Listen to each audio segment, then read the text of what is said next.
Good evening. Good evening. We want to welcome you to our broadcast, the Generations broadcast. We are going to be talking today from a viewpoint of what are the steps in the process. Let's take a look at what are the steps in the process that you want to begin to map out for yourself as you prepare to embark upon researching your family. And we want to solicit those of you that are watching right now and you have an interest in doing the research. We want to work with you to get that research done. And so, what we'd like you to do is, first of all, send us an email so that we know that you're interested. And just send that to tiphyah@gmail.com. And just let us know that you're interested. Hit the like button um, on the screen and go ahead and subscribe. And you'll be able to get a hold of us. And then we want to start the dialogue with you to create an opportunity to help you get through the research process. That's what we're looking to do now. Is we want to begin to work with you one on one to help you establish then the research that you're going to need to do in order to come up with good records that you can pass on to your family members and know that it's come from reliable sources. Um, we don't want to always just utilize the simple process of going online because what I know to be true in all the years that I have learned is that the information that you get directly from those that are in your family is reliable.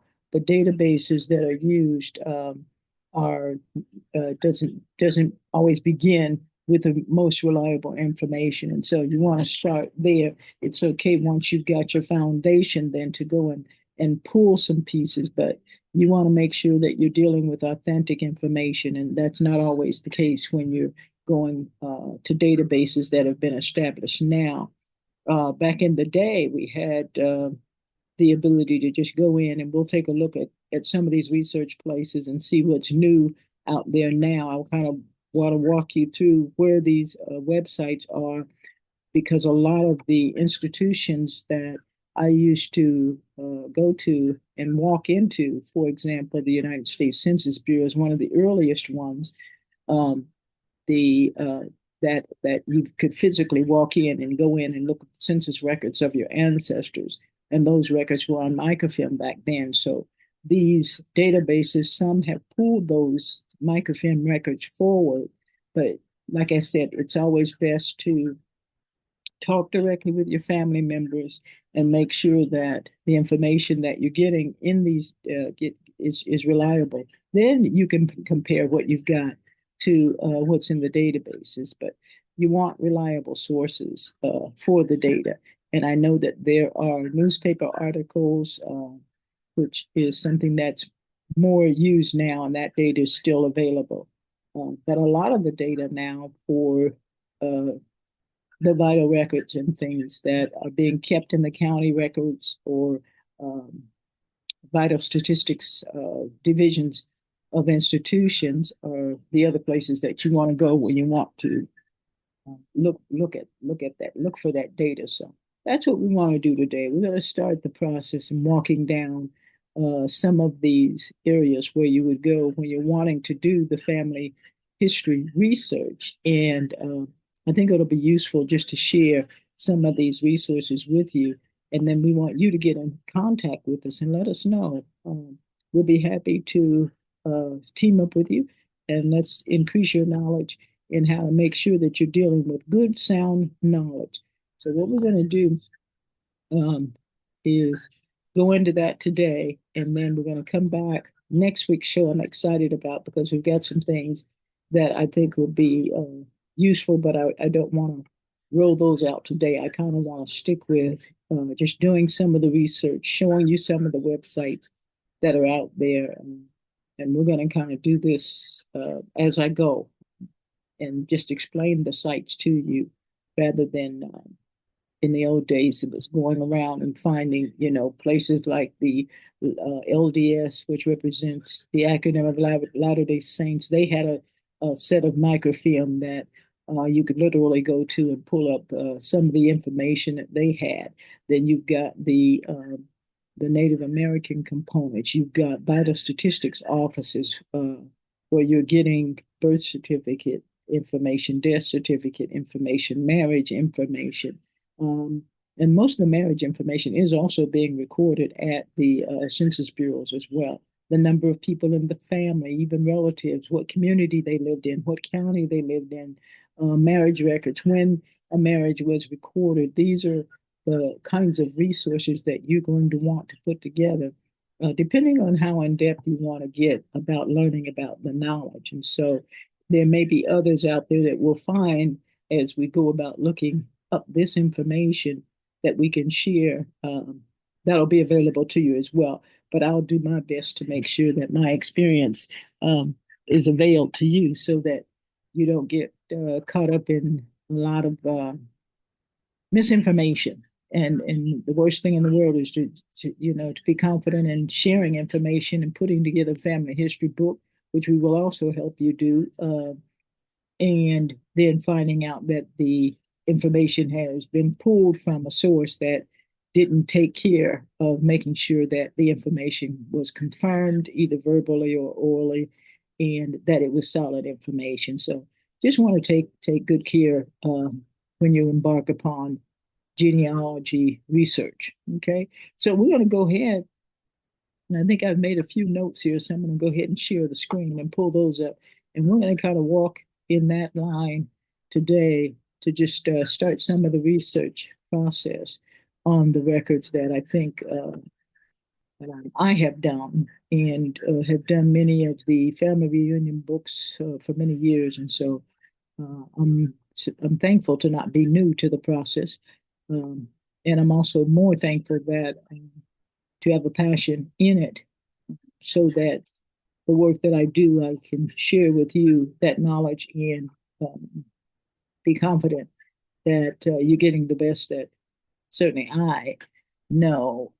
So we're sharing the screen now. So let me go ahead and bring up this um, other piece. And there's something about what happens with this, with my screen share that kind of puts it into different lights. I'm going to put it up top here, and I'm going to kind of minimize this image that I have on the screen here. I'm going to reduce it kind of like that so I can get all this on the screen, because I ran into a problem in my last taping where I didn't have half of the information because the screen sharing wasn't hadn't gone through. So I want to make sure that we are sharing and that it's showing exactly what it is that I wanted to show. So basically, I've kind of broken down the first three steps in the process that I went through.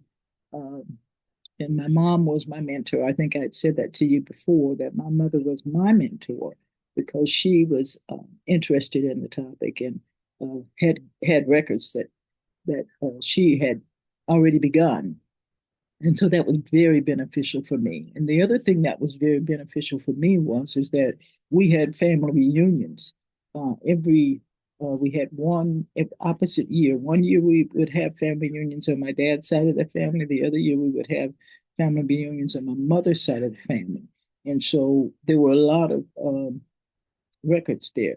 There were a lot of people that were gathering. And so what I learned to do in those gatherings was to go with my notebook and be prepared to sit down with the elders and talk with them and make logs of the family, where they lived, and who was married to who, and what the maiden names were. And so through my mother's instruction, I learned to take the time out to go with the intention of making sure that when we left, we had valuable information. And the reunions are just a great way to do that. And so if you're interested in getting help with even gathering the family together around a reunion, we can help you with that as well. So uh, part of what I do is I'm passionate about it, and that's helping to build the family legacy. And we're going to talk a little bit more about that because we're kicking off a contest that's going to be coming up really soon. and we want to talk with you about that. That's going to be a great opportunity for many of you to jump in and get involved. So let's just talk about the research aspect. The first thing you want to do when you're researching is to start with a list. And I'll just pull up, I'm going to pull up briefly here a quick little list that I have. I think I've already got it on my desktop. So let me see if I can pull that up for you real quick. And it'll just, let's see, that's, that's not what I'm looking for right now. Um, Although I do want you to know how to get a hold of us. We'll come back and revisit that. Um, and get you the email address. But right now, what I want to do is I wanted to take you to um, one of the early lists that I recall in my records. Got a lot of stuff here open, so just bear with me. I know that you're looking at, yeah, here we go. So what this is just a simple table. Frankly, in Microsoft Word, I believe it is. Yes, it's the DOCX, and it's a version of what you can begin with. It's just a simple table, um, and it lists your family names, and you could make yourself something like this, or you take a notebook, whatever you want to use. I hope my volume is up. There it is. Let me just make sure I got my there. So something similar to this you can use. Um, You've got just your the thing that you want to know about genealogy is that you've got your father's side and you've got your mother's side. And so in the language of genealogy, we call the father's side the patriarch. That's the men's side. And then the woman's side is called the matriarch. And then we've got their offspring. That's kind of the way that I formulated this as one of them. And you grow and you learn as you go over time. But what you want to do is go back to the earliest of the generations that your information can support. So in other words, if it's your great grandfather, if your great great grandfather, your third generation grandfather prior to you, um, whatever that is, you don't even have to list that until you actually get a little further down the road. But the thing you want to do is you want to start with a list, and that's the point I want to make here. Start with a list. You got your dad's father's father, for example. Um, we we were able to, I think in 2022, I could count 7 generations back from the records that um, I know I had been a part of collecting from different members of the family. So we were able to record 7 generations in one of our family books. And then on my mother's side and my dad's side, it's a huge, huge, huge family, and both of them had large families, but we were able to accumulate books in both of those. And at this point, like I said, 7 generations is a number of completion, and there's a significance in that. But we did that one. We arrived at that one on my mom's side in 2022 for that reunion, and so we highlighted that as one of our milestones as a family. The patriarch, you can list the patriarchs here, all of the matriarchs. So the husband and the wife, and then the children. And what I would do is I would, if we're going to list numbers of children, I would use one of these sections, as many as you need.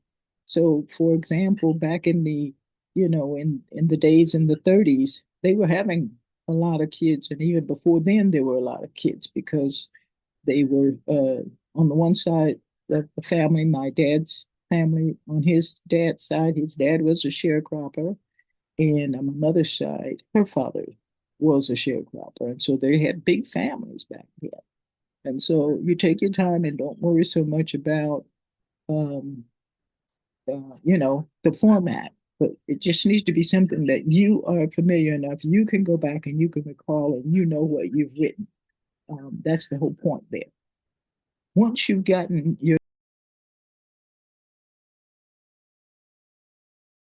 names documented in whatever way that you want, and this is an ongoing process, this is a working document. So you might get together with an uncle, for example, and he can give you some of the records. Just make sure you document who you're getting the information from, and you can definitely tie their name in the record somehow so that you are building in your own personal knowledge base and understanding of the family structure. And it just helps you if it's something that you're interested in doing. But record keeping, start with some kind of a list is the first thing I would suggest that you do when you're doing the research. And that would be step one. So we're going to try to move out of there. Now, once you've got that list, now you've got something to work for. And so now you can move on to the next step in the process. And that really is going to be identifying geographical locations where people were. Where did the family live? Uh, the majority of the patriarchs and the matriarchs. So let me go ahead and leave this up, and then I'm gonna pull up that other screen that goes with it. Okay, it's wherever they lived. That's important because your next step in the process is going to involve accessing records based on that, and what I suggest that you do.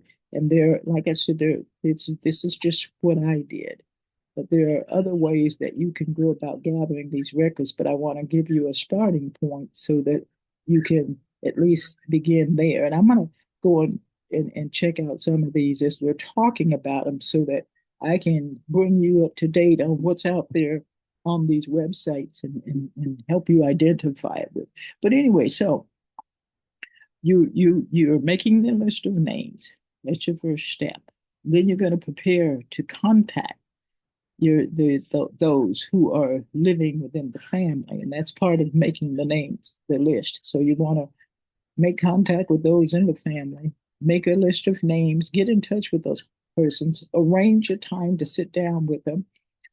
If you're having family reunions, remember somebody needs to be building upon the knowledge of the family legacy and the family heritage if they're going to be there, because the greatest purpose for coming together would be that you would understand the significance of who you are as a family, especially getting the opportunity to gather together. But more so, there's a lot that's going to come out of some of these conversations. You're going to have people that you're going to learn about that have done some very significant things, that have built legacies in your family. And so there's a lot of there are a lot of reasons in order to start with the list. All right, so make the list of the names. That the list is also later going to be a building block for your family tree, right? Because you want to take it and you want to prepare the information that you make so that it is in some kind of format that can be shared with the rest of your family, that then can be passed on down to the generations. Okay. So you make your list. Next, you're going to prepare um, according to that list. Then you're going to be determining where did they live. Why is where did they live important? Because to identify records that confirm whose family, where you live, and things about the family that would be significant to write down, marriages, divorces, things of that sort. Were there Native American connections in your family? If so, then what are those connections? This is the general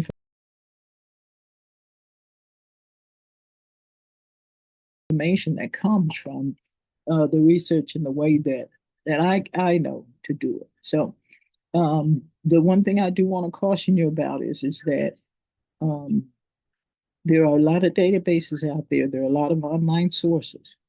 I do not suggest that an online source be your first location unless you don't have any elders in the family. But if you have elders in the family, please note it is more important for you to sit down with people, living ancestors, write down and take the oracle notes that they give you or record them so that you have your own records of your family history. Then you can go forward with your research and make sure that that research, whatever comes out of it, is your identifier, because this it'll make sense later why that's important especially with the advent of computers and the data now being kind of lumped together. And um, many people, if you don't have time, it took me many years to take the time out, and my mother being there with me to make sure that we went to places to look up records in other states. And so that was the passion and the blessing of having her to help me with the groundwork. So the next thing we do, let's go ahead and so we got our list. We can start there. Once we've got our list all set up, then we're going to go um, and decide what kind of information is available about the family on our in the first and most reliable source, which is going to be the Census Bureau. And sometimes, I believe in laying the foundation. Some of these databases do have these records, and you will be able to go to one source and they'll have a bunch of records for you there. Those places, they didn't exist when I started doing this research. And so um, I just know that the way that they gather the information, it is not careful. Okay. Names that are just thrown together are names that are put in these databases. And if you haven't vetted that, if you haven't examined that with someone and you know for sure that that person's name shows up in the minds of one of your ancestors, or it hasn't been on the records in your family, then you want to be very careful about adding that name to your record, because it is not their job to care about the validity of your family. It's their job to make money, you know, with your getting excited and thinking they have done the homework, and then oftentimes I think they fall short. So I just want to caution you on running to a database, paying for a subscription, and then just lock, stock, and barrel, you think that you've got access to exactly what you need, because it doesn't, the reliability is often not there. There are a lot of things that have taken place in the history of genealogy that you want to be aware of. And because, in other words, when you watch a process long enough, you know what's good and what's bad. It's like anything else. So just want to make sure that you know that. So what we're going to do next here is we're going to go ahead and since I've got you and we're screen sharing, we're going to go ahead and the first thing we're going to do is we're going to head to the United States Census Bureau website, because now we've got the names. Let's go ahead and go to the United States Census Bureau, because I want to let's do this, and I hope we can stay within this framework without getting too confused here, but I'm not sure. I don't want to put so much on the screen that here we go. All right, so what I would do then is I would just go U.S. Census Bureau. And then we're going to see, you notice there it says United States Government Census Bureau homepage. And this is if they're born in the United States. If they're born somewhere else, you are going to need to identify, where those records are. But in this case, because my father and his father and his father were all native-born American citizens, then I was able to go to the Census Bureau. So we got the United States Census Bureau website here. And the first thing we want to do is just go to the menu. And what we want to do is we want to just do some research. So first we'll start here. Let's go to the topics. All right. Let's view all the topics and the subtopics. We've got age and sex, emergency management, families and living arrangements. We got the migration, geographic mobility. So there's a lot here that I would start, first of all, with the just the research. That's the first thing I would do, is I would go to the research tab. And we've got determination and access and research, economic and social research, learning about or using confidential statistical research on design modeling, leading edge research, survey methods, um, selected research, the census research, and that's really what we want.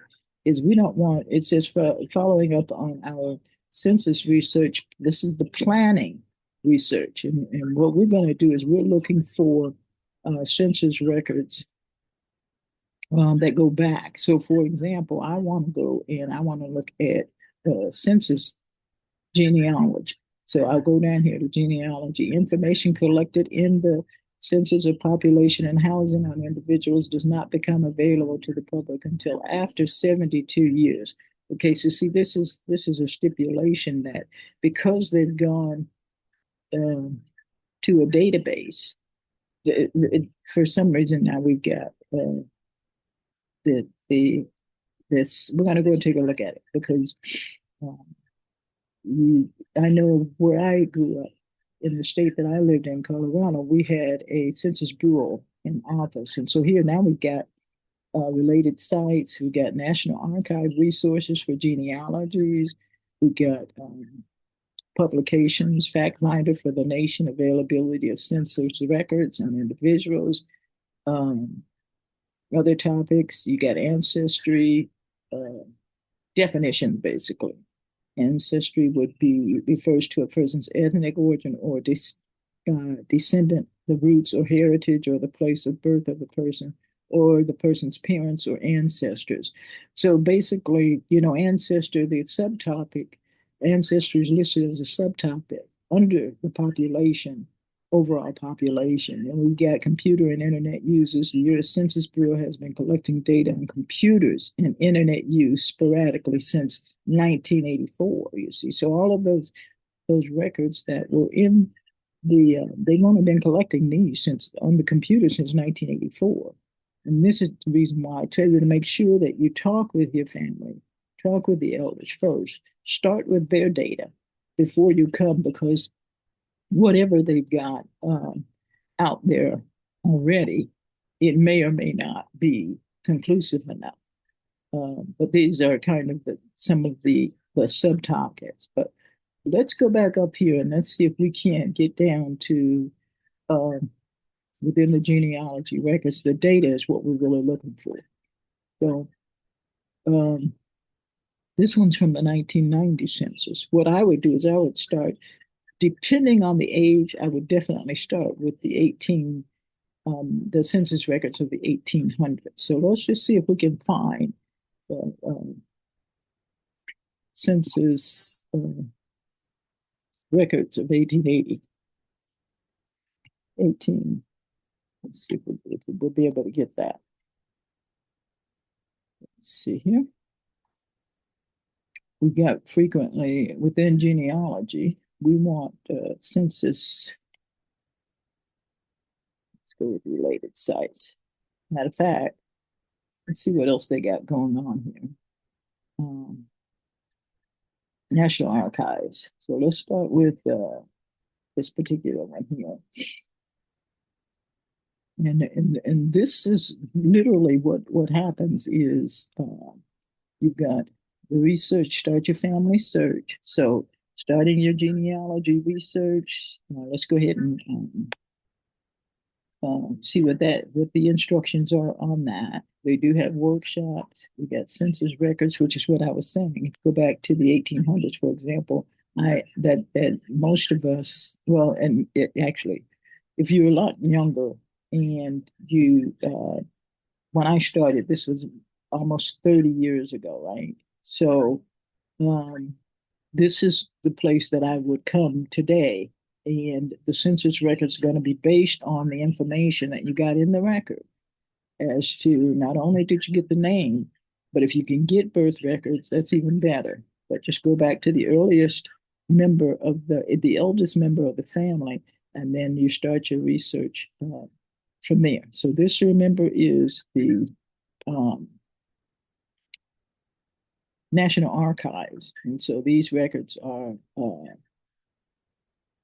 from the United States Census Bureau. So let's go ahead and click on Start Your Genealogy Search and see what we got. Okay. So we've got the introduction here, reviewing the PowerPoint presentation, beginning your genealogical research at the National Archives of Records and Administration.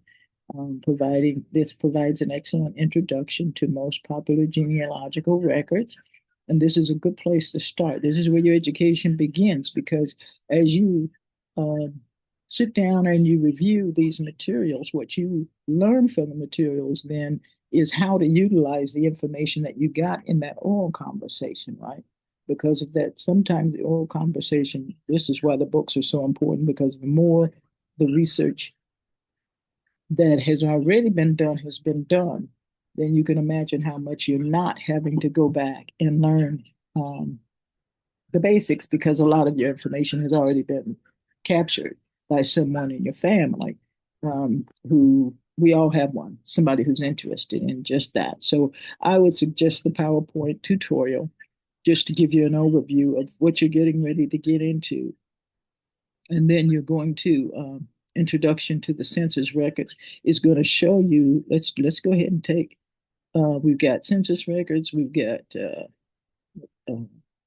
immigration records, and one of the other ones that I forgot is military records. Military records are very important as well. So I'll go back and make sure we add that to our list here. So when we're looking at these records and determine the early records, the census bureaus there, we want to also look at the let me go ahead and make a note here. You need to, military records are also very good sources for identifying family lineage, especially if you get people that are in your family that are, if there's a military backing, and most families will be happy to. Most, if there is, then your patriarchs and your matriarchs, they'll know that. I just realized that I've had some background intervention all this time, but we're going to go forward. So the first thing we would do then is take a look at the introduction, the video on the introduction to the census records. And when we do that, then that's going to help you understand how to look at the record and what it is that you're going to be pulling from that record. We'll do more of that in detail, because I'm familiar with the records. And so this is more about just giving you an idea of what you want to do when you're ready to do it. I don't know how long the video is, but let's just see. If it's not too long, we're going to go ahead and give it a, um, let's see. This one I think is worth us taking a moment out just to check this one out. So let's go ahead and look at that one. There are a lot of records, like I said, that are made available to you. But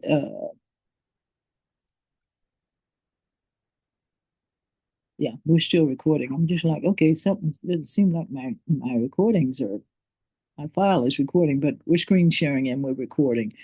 Let's go ahead and put some volume on this. There we go. My name is Connie Potter, and I'm with the National Archives and Records Administration, and I'll be talking about census records. I'm going to give a brief introduction, then talk about the census records from 1790 until 1870, and then census records from 1880 until 1930. When working with census records, it's important to remember a few things. One, this is oral history. No one had to provide information to verify that what they said was correct. And because it's oral information, frequently people mispronounce names, people didn't spell the names correctly. Also, the census takers could have very bad handwriting, so you can't always read the handwriting. You don't always know who provided the information. So the information may be inaccurate because a neighbor or a family member that wasn't as familiar with everyone in the family might have provided the information. Also, the census reflects what happened the previous 10 years, and we'll see some examples of that as I go through the questions. And finally, not everyone was counted.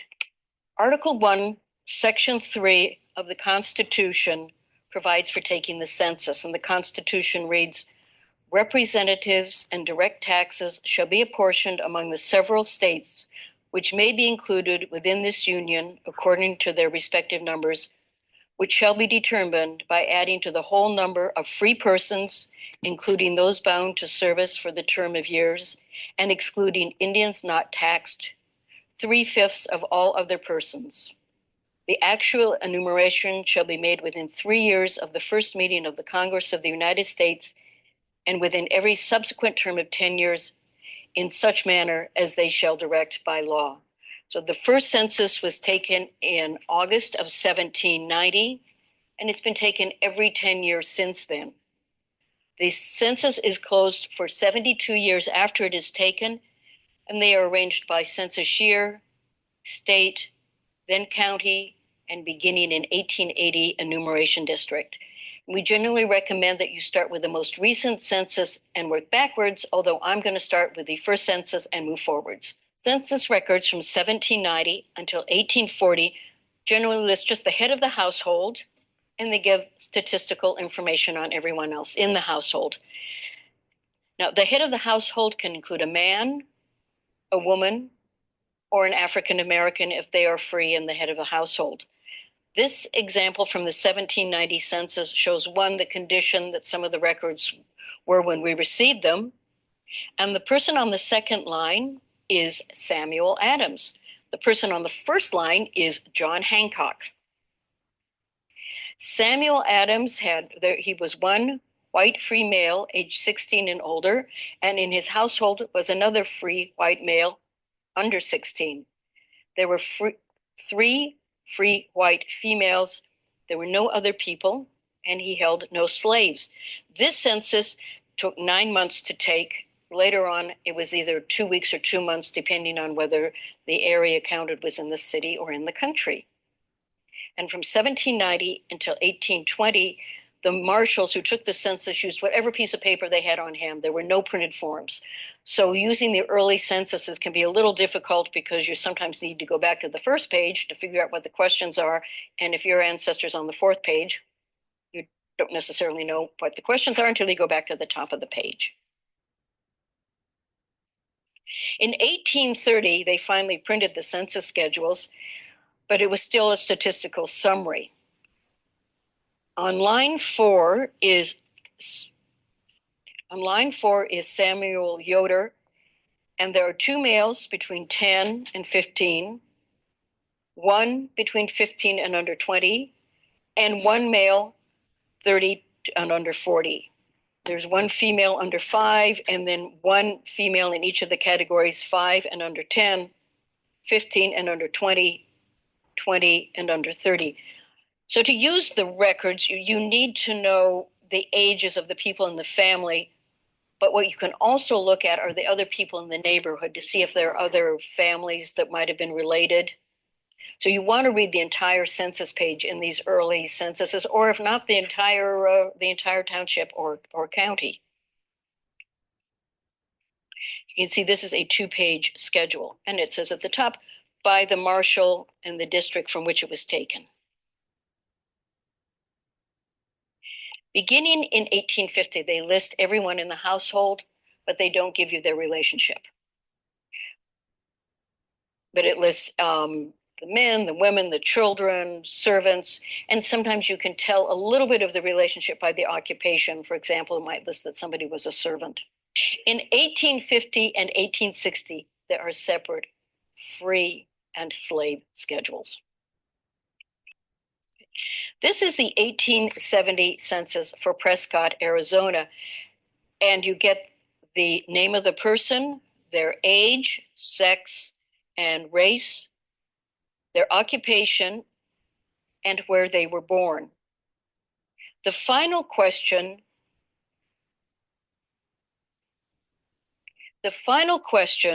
reflects what on the previous decade. This is the 1870 census, and it refers back to the Civil War. And in the last column, it asks if you are a male 21 years of age or over, and have you been denied the right to vote on other than a crime or the late rebellion. This is referring to the men who received the right to vote under the 15th Amendment, where you could vote regardless of race, color, or previous condition of servitude. Women could not vote. So this refers to the Black men who were slaves who were freed under the 15th Amendment after the Civil War. This is a slave schedule for Maryland in 1850. The slave schedules rarely give the name of the slave. It usually gives the name of the slave owner or the person who was working with the slave. Now, this one isn't particularly difficult if you knew your family, for example, your family member had been owned by by Mrs. Pierce. There are only 4 slaves listed.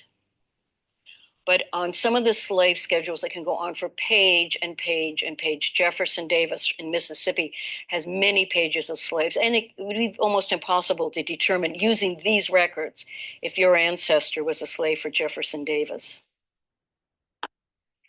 Beginning in 1880, they list the relationship to the head of the household. Okay, and here, what you just heard her say, what's important to understand is that the point that I was making of how important it is for you to do that research with the elders in the family first is really, really important because of the atrocities that were committed against our ancestors. For those of us who are of the ancestral label that was put on us as of our ancestors as slaves. The the information and the way it was handled, of course, was a lot less careless than it would have been for, and which is the reason why I say if you can talk to somebody who has information, and you won't have many that are still with us that would fit within this census data. However, when you're looking for the census data and you're doing your research, you want to keep in mind that what you're being presented with and in the context in which it was documented, the original names that were given. Well, I've done a presentation, a video on this, surnames, and why those surnames were just a part of what was the labeling that was put on us. Because what is more important to us is what are birth names. Those are the names that our ancestors themselves were able to give to us, and those are the names that we know have our connection to the who that we are, above and beyond what we were labeled and our ancestors were labeled here. But she just get that. I just wanted to chime in because that's the point there. You got to make sure that what you're doing is understanding the context in which the records you may be using are coming from, and why it's important to talk to your family. Document the census workers who were going around making notes of the information are not the best sources for a lot of this. However, what's been documented at the Census Bureau is more efficient than some of the less caring methods where people just pulled these records and put them in a big pot, and any name that might be fairly associated, they just associated it with it. And this is why that's so important. We'll go ahead and go back. It also, starting in 1900, provides citizenship information. The year of immigration, naturalization status, whether naturalized, NA, whether they filed their first papers, PA, or they were an alien, AL. And in 1920, it gives the year of naturalization. The records are also arranged by enumeration districts, and those are areas within the county that an enumerator could cover in either 2 weeks or 1 month, depending on whether they're in the city or the country.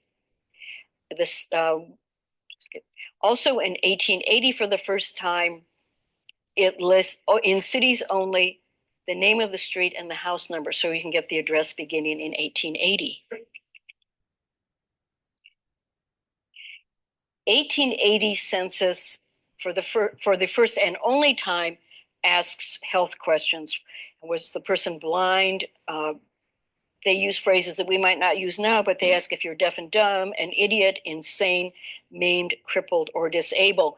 And some of the examples they use, not examples, but some of the diseases they put down may not be familiar to you, but just get on the internet and search for a medical dictionary, and you can frequently get the answer that way. On line 15, you'll see Andrew Davis is a white male, age 70.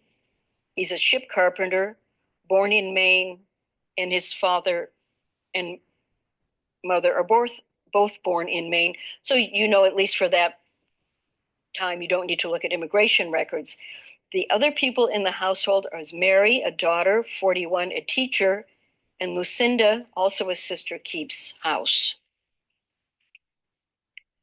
The 1890 census was destroyed as a result of a fire in the Department of Commerce, but part of the 1890 veteran census survives.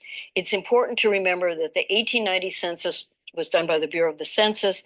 This census was done by the VA, was done by the census under the direction of the VA. The states from Alabama through Kansas are missing. We just have Kentucky through Wyoming, but fortunately Washington, D.C. is listed under Washington, D.C. and not District of Columbia. And this will give the name of the soldier, what unit he was in, what his health problems were. Now the census is surviving soldiers, sailors, Marines, and widows of the Union. However, fortunately, people don't always follow directions. So you can find information as far back as the War of 1812 and the Mexican-American War and Confederate soldiers. This is the 1930 census, the most recent census that's available.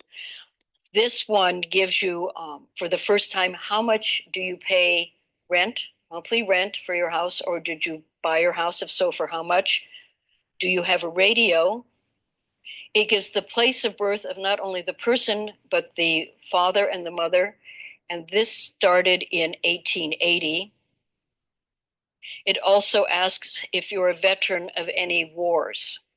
And they ask that frequently on the census records, so that they know how many, it gives you an idea of what they're going to have to pay in pensions. And in 1930, they give both the occupation and the industry. And President Hoover, his occupation is President of the United States, but his industry is federal employee. These records are available on microfilm at the National Archives building in Washington, D.C., and in some of the regional facilities, but you need to check with each facility to see what they have, if it's on site, how you can get a hold of it. They're online at ancestry.com, Footnote, which is a partial list, Heritage Quest, and these are available at National Archives facilities free of charge, although they are subscription-based online services. And mail order for a fee, and you can get information at order online at www.archives.gov. All right. So basically that, that is the short version of the first steps in the process, and starting with My name is census, Connie Potter. I'm with the National Archives and Records Administration. There we go. So that gives you the short version of just utilizing the Census Bureau records. And that's what we wanted to do there, is to look at the online source, which they have now. And they still have these records on microfilm. But again, she indicated that the records are in specific National Archive records on microfilm. And they've been on microfilm, and that's the original origin is on microfilm. But again, as I mentioned, in step 2, determining those early records of the family census data, that's basically the best place to do, is to start with your National Archives. And she mentioned 2 of the common databases that have gotten access to those records. But again, I'd say that most, the online sources that they have now, they've transferred the records to a online source. But as you want to, just as a precautionary measure, I'm just saying, make sure that you know that that information is not always going to be exactly what you would want it to be. So that's when you come to this particular website, then you can go down and you'll notice we've got she went over each one of these, the naturalization. Now the land records are probably the ones that I have not done much in the way of, because the land records, most of that is being confidently kept, I think, throughout families and documented for those that have land. Um, Although it's important to note that there are characters and systems in play now that are trying to take land from families that have been in their families for over 100 years, and there's another two things. One is an outright theft, and that's going on. And you do YouTube, and you'll see some of those. And I think one in particular was one of the inspirations for the Generations podcast that I presented. It's in one of the older videos. I'll see if I can't figure out what it is, but it's one of the um, videos talks about, what that looks like when you're dealing with just the family land research documents. But you'll notice at this particular database, you can get some of those. And in most cases, those records are at your counties. But the thing that you want to remember is just what's happening in the context today. We have people's land being stolen because the um, systems that we have in place now have removed the requirement to have a uh, human beings come to the table and physically present identifying records, identification to prove who they are when a purchase or the change in a title of a property takes hand.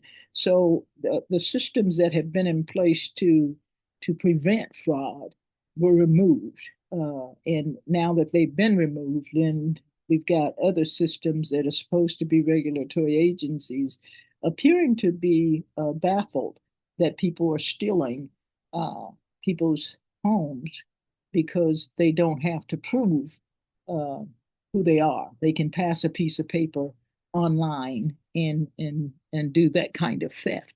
But we seem to be a nation that this nation is one that doesn't seem to have the wherewithal to know that when you remove the uh, fraudulent barriers from from a business transaction, that you're going to get fraud, and so they then are baffled on how to put those teeth back in to the regulatory process, and can't seem to find their way to do that. So they'd rather play around with the fraud and play around with the thefts that are going on. And so I don't want to get too much on that, but the same thing has happened with records, and that I'm just that to put it bluntly, that's kind of what I want to say there. But anyway, so the research topics, like I said, they can go on.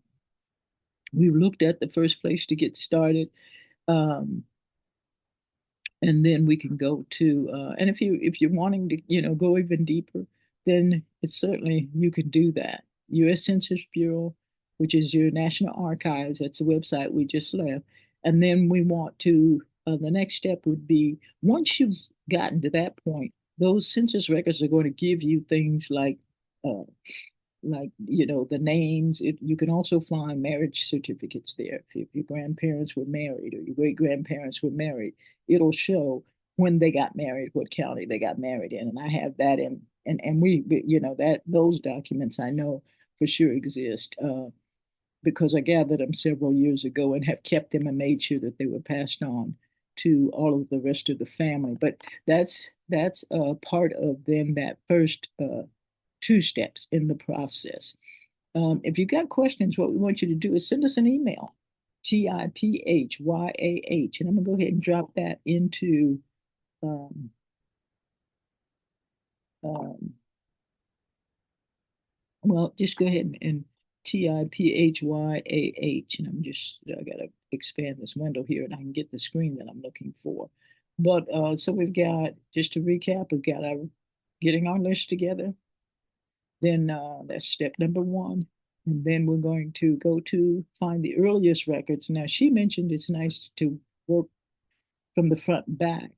But what I find is depending on, where your original, where this information is coming from, um, and the person who you are getting the information from, that usually will determine whether or not you're dealing with an 1880 census, 1930 census, for example. That'll kind of guide you in that, and wherever that's at, that's where you want to start, because I think then it gives you the most pointed and direct path to getting to what it is that you're looking for.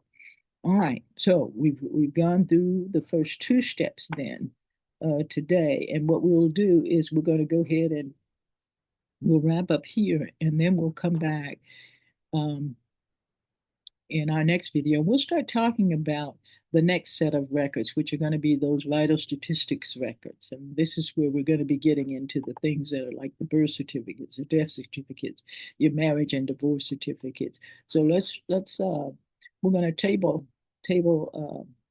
that information here, and we plan to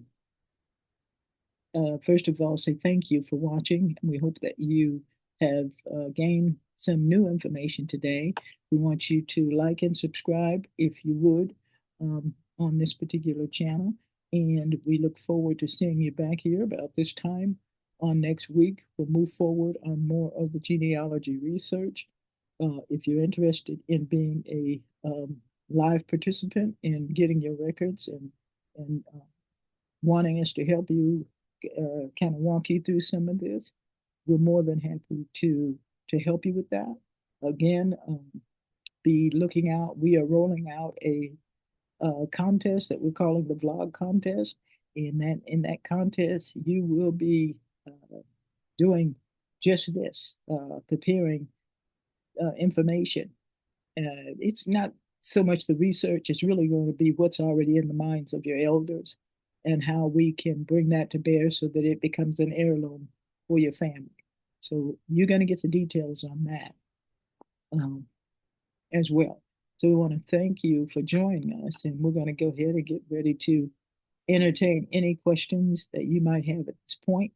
Other than that, we're going to say thank you very much. generationsvibevii.com is our website. You can go there. You can support our product line. We've got clothing, and again, the channel, this particular channel, you come back, subscribe to it, and we'll be looking to get you some more information on the next go round. Thank you for your time, and have a great, great afternoon.